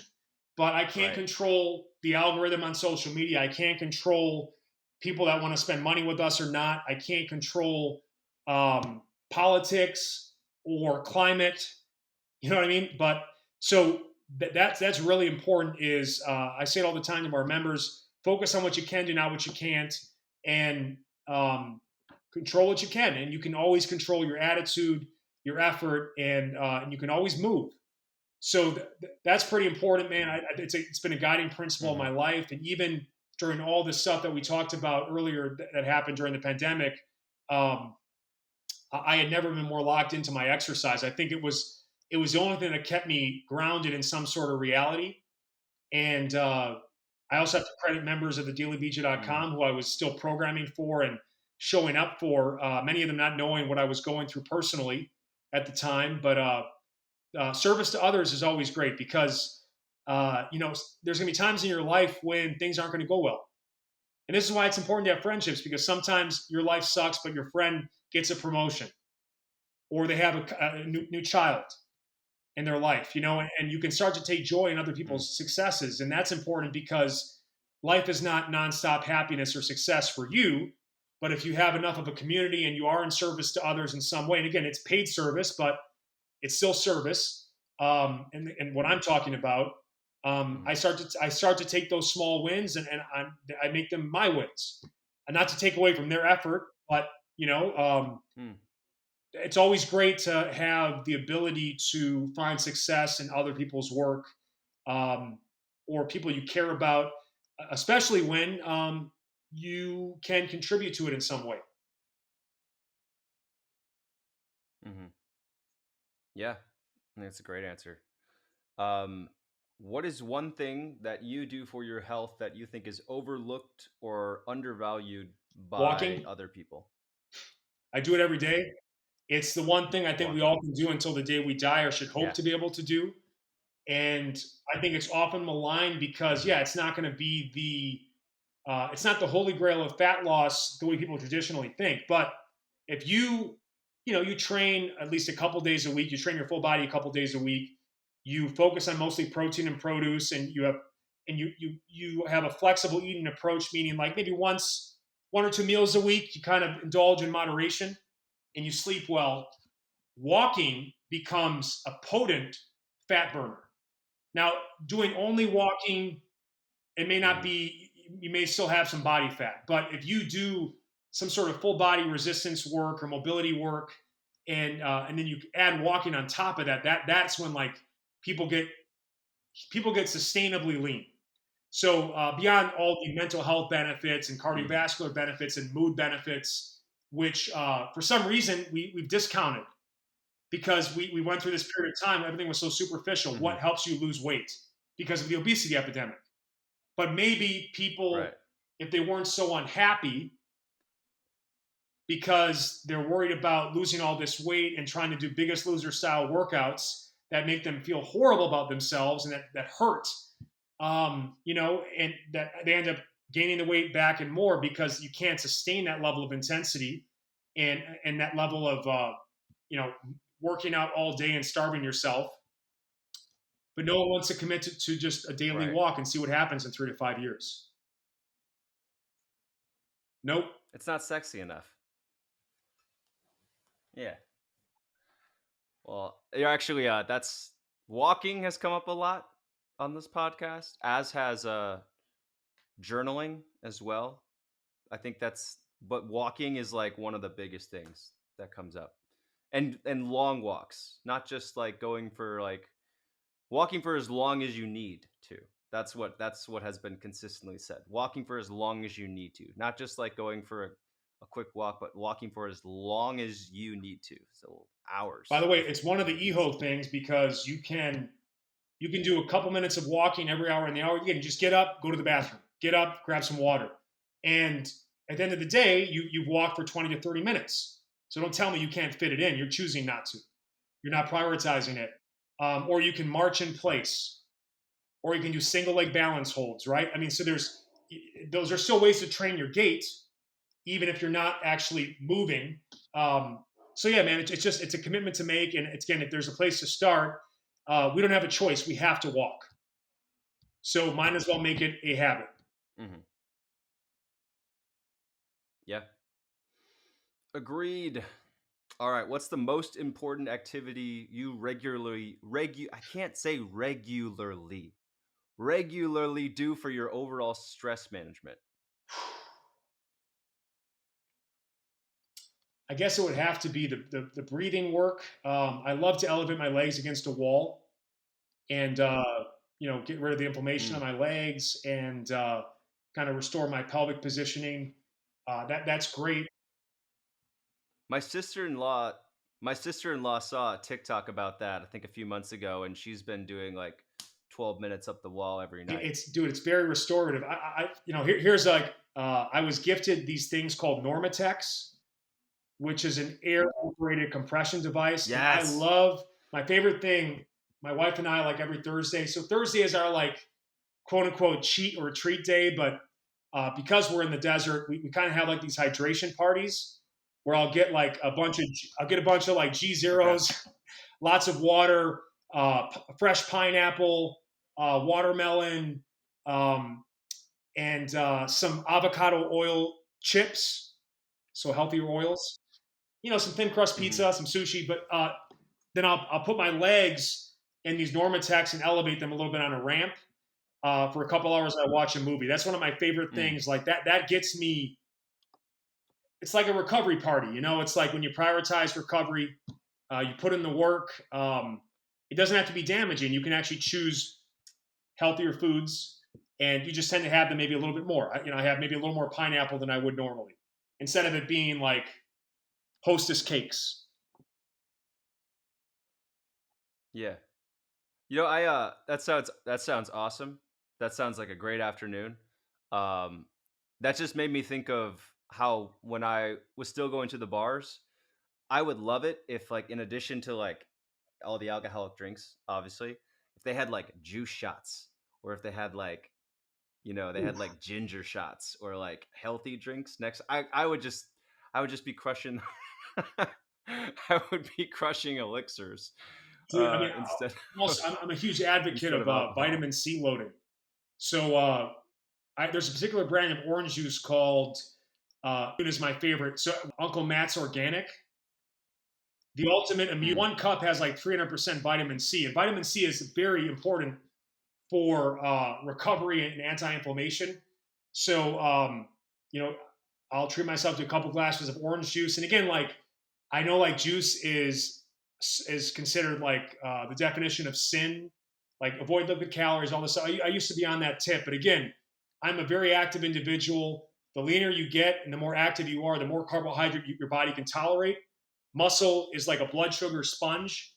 So I'm not advocating this if you have a lot of body fat and you're not active, but on like if I box outside in the 100-degree heat for an hour, um, like my body has a lot of flexibility and it also needs that vitamin C gives me a lot of energy and recovery. So that's part of what I do is I'll have a couple glasses mm. of that type of fortified orange juice and I still stay very lean. So, again, but I don't overdo it. Like I'm not drinking the whole gallon of orange juice. And most days I just have a cup, typically after exercise. Vitamin C, by the way, also people that take collagen, uh, the benefits of collagen are typically limited to taking it in conjunction with vitamin C. Otherwise, you don't absorb the collagen as much.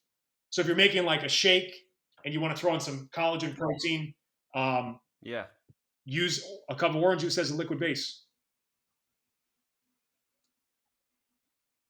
Good to know, because I throw in like 2 cups of berries with my That's got some collagen vitamin C, in but the not morning. not not not to the level I of hope that a has like again 1 cup of this guy like not 300%, to the like level of orange because juice. you need more the more active you are. Yeah, yeah. I remember you bringing that up in the podcast that you did with that previous podcast we kept mentioning. So that was cool to learn too. Um, spinach has vitamin C, right? Power Yeah, greens have vitamin just C. not like 100% plus. I think I think probably so. like 30% of your daily Hmm. value. Gotcha. You can still get it in without orange juice. Again, it's just like it makes for a great smoothie or shake, and it tastes great. It is natural. You just don't overdo it. Hmm. Yeah. All right. Gotta look at this Uncle orange juice. Matt's What's it called again? Organic. I should be getting an affiliate from them at this point. We'll message them. We'll send Please them this do. podcast link for sure. Um, what's the most stressful part of your day to day life? Anytime I have to make new content, I put a lot of pressure on myself because people really typically enjoy it, and I always want to make it a highlight of their experience. So I probably put too much pressure on myself for that, and it might be more stressful than it needs to be, and I'm working on that.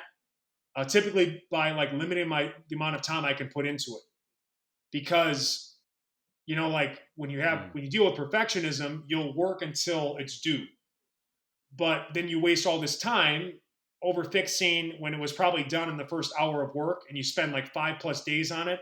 So I have to limit myself to how much I put into oh stuff wow. because of that. It's a mental health problem. Perfectionism. It's not a good thing. I don't say it like a lot of people say it like in a bragging way. I say it in a self. It limits me unless I get a handle on it. So Mm, at the end of the day, you get paid for done. Typically, your first instincts, if you're a regular practitioner, are the right ones. I'm not saying don't like come back and double check or add in tweaks, but making content is. I need to find a way to make it joyful and not stressful. That is a current battle for me. mm, yeah. We're I bring this well, I bring this up because I used to, or I still do, but we're thinking about starting to create content ahead of time instead of like creating it. We Yeah, used to do it like day to day, and now we're finally going to actually create it for the future. And I'm hopeful that by creating things and having them ready to go, that I'll be able to kind of take myself out of the scarcity mindset of, oh, I have to create this. And then if I have like 3 months of content built up, videos like ready to go, then I'll be able to, when I create content, I'm like, oh, I'm creating this because I want to. I'm creating this because this is like something that I'm excited to do, as opposed to this is something I have to do for Tuesday and it's Sunday, you know? you never want to chase your tail, and So I don't that's know where a what lot of you the guys. anxiety and stress comes from. And again, that is also something. I'm glad you're committing to it. I need to start committing to that because it's always good to be ahead, and it's also okay to repurpose old stuff to fill in the gaps.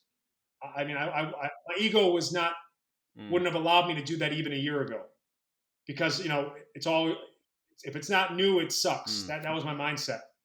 So, but no, that's good, man. That's how you mm, have to do it, because it takes the anxiety and stress out of it, and you know, uh, and also making stuff daily is stupid, because you don't take advantage of batching is important. Like having a shoot day as much as it can kind of suck to say I'm going to shoot for 3 hours, you get a month's worth of content and you can drip it.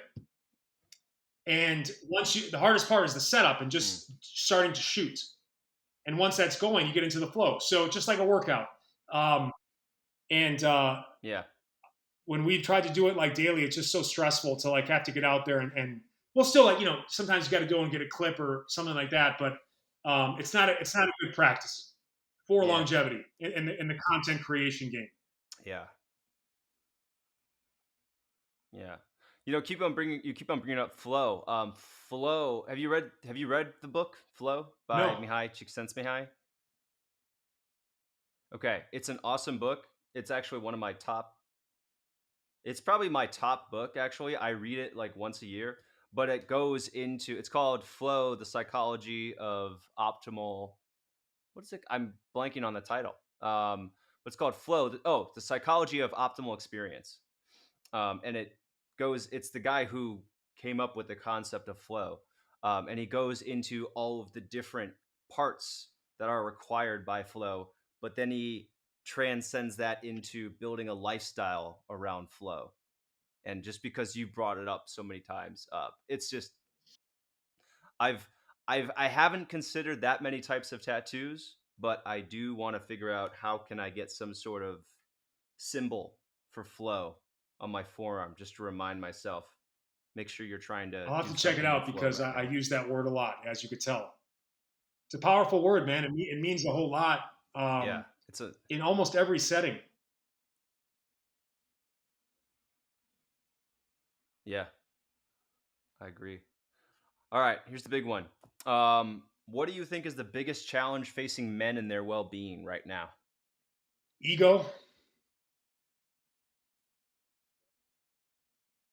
Mm, I think a lot of men, if we're talking specifically fitness, they're unwilling to evolve their approach to training. They still want to train like they're in their teens, or they want to because it makes them feel like they're young, quote unquote, or tough, or like as manly as they used to be. Um, Unwilling to try new methods, you know. But it's also improving too. Like 20 years ago, getting a guy to do yoga would have been like pulling teeth. Now men know it's good for them, whether they're doing it or not. Is one thing, but mhm. you know, if you let your ego get in the way of anything, but particularly with your fitness, uh, you end up going down the wrong path, and you're worrying about serving other people instead of yourself. Mm, yeah, I agree with that. I'm actually I have The Ego is the Enemy. It's in my sorry guys, TMI. It's my bathroom book right now. I've read it like 5 times, but I I was just thinking of reread it getting every that morning. because it's one Uh, of that author's books we talked about. You recommend? Okay. yeah. Oh yeah, definitely. All of his books are great. Um, I uh, I was fortunate enough to meet him at there's a bookstore downtown in Austin, and he lives in Austin, or he lives outside of Austin. Brian Holiday, and I went to his last book signing there. Waited in line for a while, got all my Ryan Holiday books signed. Gave him a copy of my book. Actually, it was pretty cool, and he asked me to sign it. Um, but yeah, it's cool to see. His content's awesome. I don't follow that many accounts, but Ryan Holiday and all the stuff that he puts out with the Daily Stoic and the Daily Dad and all of that is awesome. So, and I wanted to ask you. I forgot to ask you this, but what are your influences for your hot tub yoga? If I'm being honest, it was just something I started doing just because it just felt good. It felt Yeah. natural. I would just I play in the water, and I have one of those grounded wave spa hot tubs. Like it's inflatable. You can move it around if you want. It's only like $500, and Mm. yes, I mean Oh it's wow. generally affordable compared to like the $3,000 to $5,000 options. And yeah, just it was kind of Yeah. out of necessity and just play, but there was no particular inspiration for that. Nice. Yeah. I figured you have the knowledge to be able to figure out how to do different various stretches. Yeah, I was just So like, you know what? that makes sense. Go ahead. Sorry. What's the best? I would. It was No, as you, simple you go ahead. as maybe I should do this in warm water because it feels good and I can do it for longer. And that's where it came. Yeah, Oh, I it's bet a it feels game awesome. I gotta changer. try that Game changer. next time I'm hot tubbing. I'm in for it. Oh, and then I gotta ask my other question. What is oh god, baby Uncle Baby Uncle Baby Cakes? Biscuits. What is your Uncle Baby Uncle Baby Biscuits? Biscuits. Where? Why? What did Well, this? people ask me this, Where did it and come from? like all my nicknames, it's self proclaimed. Um, and I Okay. love biscuits, and I'm old as fuck, so Uncle Baby. But I'm still young at heart, and I try to take care of myself. So kind of Uncle Baby Biscuits. You know what I mean? Okay. It's one of those things All right. like it's harder to explain. It's just kind of a vibe. People love it though. People love Okay. it. People Uncle love to Baby call me that. Biscuits is a vibe. It's I'm in better for than it being now. called. I like it. It's better than being Uncle called Baby. blowjob. So that was the alternative. Okay. Yeah. That's I mean your website is the Daily BJ, which You're welcome. which you By the way, probably know you're that. welcome. But it's a great title. No, I mean like right, it's man flow, right? Like that's my we still have people every time we start running like ads to a new audience, people are like, "Man flow, really?" I'm like, "You looked. You took a No, second it's a look. good It brand. I worked." like it. So all right. BJ, what's the best way for people to follow you to learn more about what you do to keep up with you? OnlyFans? Maybe not.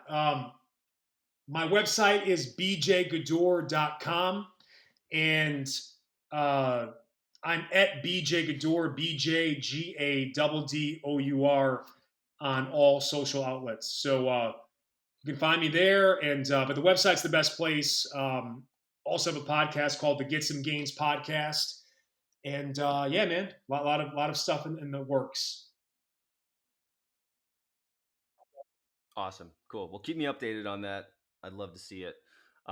Guys, thank you so much for joining me. BJ, thanks for so much for getting on and going through a ton of stuff. That was awesome. I followed you for years now. So for me to be able to open up my web browser and get you on video in live in real life, that was pretty cool.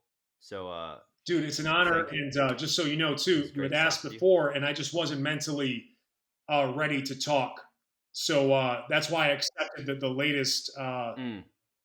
invitation. And so I hope you didn't take that the wrong way. It's just, it was some heavy stuff I was going through, and I wanted to. Oh, It's not at serious all. stuff, so you want to be able to talk about it with some perspective and some distance from it. Mm. Yeah. No, I honestly just assumed that you had thousands of DMs a day, and that this was just like, oh, it's okay, he missed it. But I'm glad you got back to me eventually. So, oh, and you're yeah. All right, cool, guys. Well, thanks so much for joining me, BJ. Again, thanks for having me, or for getting on the show. Guys, I hope you enjoyed this episode, and I'll see you on the next one. If you like that episode, check out this other one right here. I think you're really going to enjoy it. If you haven't subscribed, click this subscribe button over here, and you can listen to the full episodes on any major podcasting platform. Full details below in the description.